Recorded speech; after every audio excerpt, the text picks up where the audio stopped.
Welcome to another edition of The Box Seat. I'm Adam McGrath and joined by Mark Olmos. Mark, 8 races to take a look at on this Wednesday and still plenty of bad weather around Perth. There is, Adam, but one thing that we can take from Saturday's meetings that we can bet with confidence, we saw the results go the way of the punters. I know we had a very good day. Even last Wednesday with a little bit of weather about, we found 6 of the 9 winners. So going along nicely and the track's playing very fairly, which is what the punters want. Yeah, the Perth racing team have done a great job there and we expect the same again on Wednesday. Let's take a look at the conditions that we will be faced with. The immovable rail is at 18 metres with a cutaway in the straight. As we said, a little bit of bad weather around. Keep an eye on those conditions, but let's get straight into race number 1, Mark. Yeah, let's do it, Adam. Get the tab touch maiden over 1,300 metres. The replay we'll have a look at the 3 that are in this race, which we'll have a look at: Regal, Quattro, Apollo and Dixie Win, all settled in the first 4. Let's see how that played out.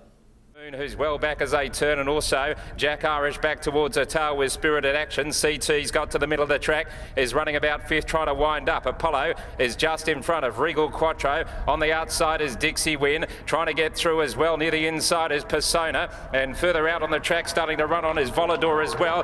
Getting up on the inside though, Persona diving through, hit the front from Apollo. On the outside, Dixie Win. Yeah, some good performances there, especially by the 3 that you mentioned. I was still pretty impressed with Apollo. I spoke to Joe as a party after the race and he was of the opinion the horse may have just needed the run, and it was something that we sort of noticed in the mounting yard as well. I think this horse will take plenty of improvement from that. From barrier 11 there may not be that same intent to cross with vigour. They may be happy just to take a bit of a sit through this running, and I think this horse will handle these conditions well. Yeah, I'd like to see them push forward again though, and I think they may have to from the wideish barrier, but it's a very nice style of horse which you saw in the mounting yard. As you said, Adam, improvement to come. Dixie Win was the one that had the box seat running transit. She peeled out at the right time, but Persona along the inside, you saw there the winner of that race was just trucking, but Dixie Win still hit the line well. We're still waiting for this galloper to find a win. This could be the day, but Adam, down the bottom there, Rogan sent this galloper, a 3-year-old filly by Regano. She's been racing very well. We saw her on debut. She was very well backed. Had a bit of bad luck, and then last start behind Solorski, the form there sensational. Yeah, she's run into genuine Saturday types, hasn't she? When you mentioned Cool Knight and Solorski,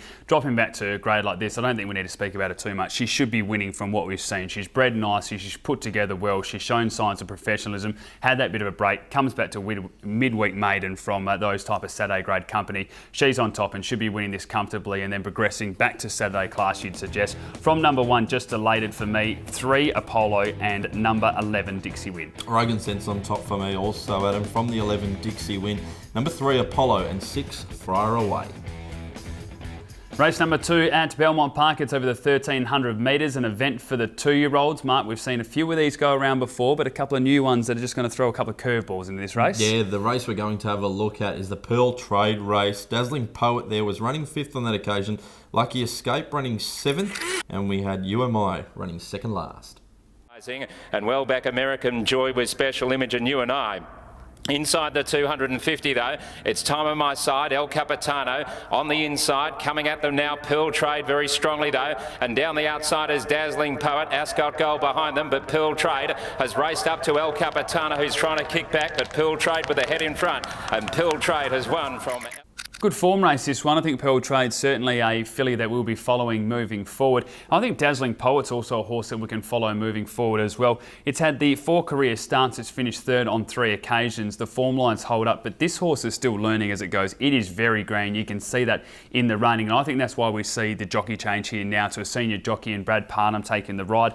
Barrier 8, I think they can set up in a nice position. They've placed on a soft track before. I think this horse is a Saturday type as well. I expect it to be in the top 3. Yeah, we saw in that replay as well. It was a bit wide and then trucked out around Pearl Trade. Pearl Trade got along inside of the galloper and went on to win the race. That was only a week ago. It'll be interesting to see how some of these younger gallopers handle the 7-day backup. I'm not sure what to do with this horse. On breeding, you'd suggest he handles the softer track, but of course a full relation to Spindle Wheels, which loves the soft ground, but last start I thought was ultra disappointing, and he's opened up very short for mine. I can't have him. In that replay we also saw Lucky Escape. I'm not a big fan of horses going back along the cutaway towards the inside. Takes their running, and this galloper changed legs a few times in running with Joseph, as a party mentioned. He stays on here, which I like, and the winkers go on to help sharpening up. I think he's a really, really nice hope, Adam. But Ukbar Jack will open up the favourite for Neville Parnham. Steve Parnham keeps the ride. Again, form lines just look superior. Yeah, they certainly do. It was a really good performance last night around Salubrious. Also, Street Fury from a wide gate as well. I think they can settle back here from 7. The blinkers go on. We saw this horse actually trial on the speed. So again, they've got options, but I don't think they'll mess with the plan too much. They'll be happy to sit 2 or 3 pairs back. They know they've got the turn of foot as well. And I think Ukbar Jack is the one to be beating. On top for me, from number 2, Dazzling Poet, 12 Burning Pride and 1 You Am I. Yeah, 3 Ukbar Jack for me as well. From number 8, Lucky Escape. Number 4, Uncle Con, and 1 You Am I.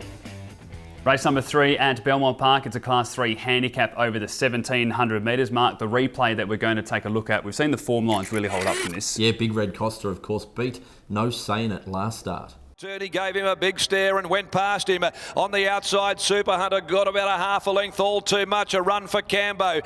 Big Red Costa, Sebring Spy. He's battling his Sigil, winding up the directors behind them. Leventia, No Saying It, deeper out with 150 to go. Big Red Costa loomed alongside Super Hunter. No Saying It is starting to pounce though. No Saying It, Big Red Costa, No Saying It, went to the line tight. Good performance by Big Red Costa. That was the first time at Belmont Park, and of course we saw No Saying It produced the goods in some of the 3-year-old races since then as well, and I think we'll go on with it again as it gets out in further distance. I think a lot of positives for Big Red Costa. Kate Whitten getting the opportunity on the horse now running at Belmont Park, handling these type of conditions. So although going up in weight, I think it'll be really suited here, and I think again it's probably the one to beat. Yeah, it probably will open up very short in the markets, but Kate Whitten keeps the ride. Really seems to appreciate the big open spaces of Belmont, which is what Wally Mitchell said after the race. So one to keep an eye out, especially in betting markets where the money comes for it, or whether it juiced Princess Jasmine in that replay as well. I can make excuses for it. I thought she wanted to go a bit faster in the run, and they didn't go all that quick. It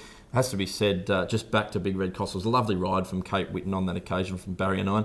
Adam, also in the race, we've got number 1, HINCHINBEEL, and also number 4 there, Starkle. Yeah, I'm pretty keen on HINCHINBEEL. I think he can run a nice race now. Those Croatian 4 lines will hold up, and Sharkmouth as well. I think a horse that likes to sting out of the track. I know it's one that you've thought the same. And Starkle as well didn't lose any admirers for me behind Sharkmouth and Goma Whipple. We've seen that horse run on well. I think it wants the 1700 metres. I think both can be in the mix. On top for you? Number 2, Big Red Costa from 4 Starkle, 1 HINCHINBEEL and number 8 scoreline. 1 HINCHINBEEL on top for me. I really like this galloper out to 1700 metres from a better draw. From number 2, Big Red Costa. Number 10, Miss Rumour Mill, and the 5, Princess Jasmine.